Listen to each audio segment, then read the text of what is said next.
नमस्कार. बुधवार 7/8/2024 रोजी मुख्यमंत्री एकनाथ शिंदे यांच्या अध्यक्षतेखाली झालेल्या राज्य मंत्रिमंडळाच्या बैठकीत विविध महत्त्वाचे निर्णय घेण्यात आले. मंत्रालयातील मंत्रिमंडळ सभागृहात झालेल्या या मंत्रिमंडळ बैठकीस उपमुख्यमंत्री देवेंद्र फडणवीस, उपमुख्यमंत्री अजित पवार यांच्यासह मंत्रिमंडळातील सदस्य या बैठकीला उपस्थित होते. काय झालेले आजचे निर्णय ते बघूया थोडक्यात. शेतकरी आत्महत्याग्रस्त जिल्ह्यांमध्ये मोठ्या प्रमाणावर सिंचन महत्त्वाकांक्षी वैनगंगा नळगंगा नदीजोड प्रकल्पास मान्यता देण्यात आलेली आहे. 4.25 हेक्टर सिंचन हे क्षेत्र येणारे प्रकल्प बाधितांना सदनिका मिळणार या धोरणास मान्यता मिळालेली आहे. लहान शहरातील पायाभूत सुविधांना वेग येणारे कर्ज उभारण्यास मान्यता मिळालेली आहे.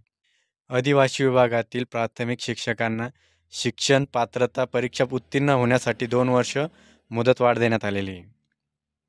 अनुसूचित जाती जमातीच्या जात वैध प्रमाणपत्र मिळण्याकरता अडचणी दूर होणार आहेत. अधिनियमात सुधारणा करण्याचा निर्णय घेण्यात आलेला आहे. विनापरवानगी झाड तोडल्यास आता 50,000 रुपये दंड भरावा लागणार आहे. महाराष्ट्र लॉजिस्टिक धोरण राबविणार आहेत. 5 वर्षात 30,000 कोटीचे उत्पादन यामुळे मिळणार आहेत. कागल येथे आयुर्वेदिक महाविद्यालय, आजरा तालुक्यात योग व निसर्ग उपचार महाविद्यालय होणार आहे. न्यायमूर्ती व मुख्य न्यायमूर्तींना सेवानिवृत्तीनंतर घर कामगार वाहन चालकांना सेवा देण्यात येणार आहे. सेना कल्याण शैक्षणिक संस्था आणि राधा कल्याणदास दर्यानी चॅरिटेबल ट्रस्टला मुद्रांक शुल्कात 100% शुल्क देण्यात येणार आहे. जुन्नर येथील श्री कुकडेश्वर आदिवासी हिरडा औद्योगिक सहकारी संस्थेत अर्थसहाय्य पुरवण्यात येणार आहे.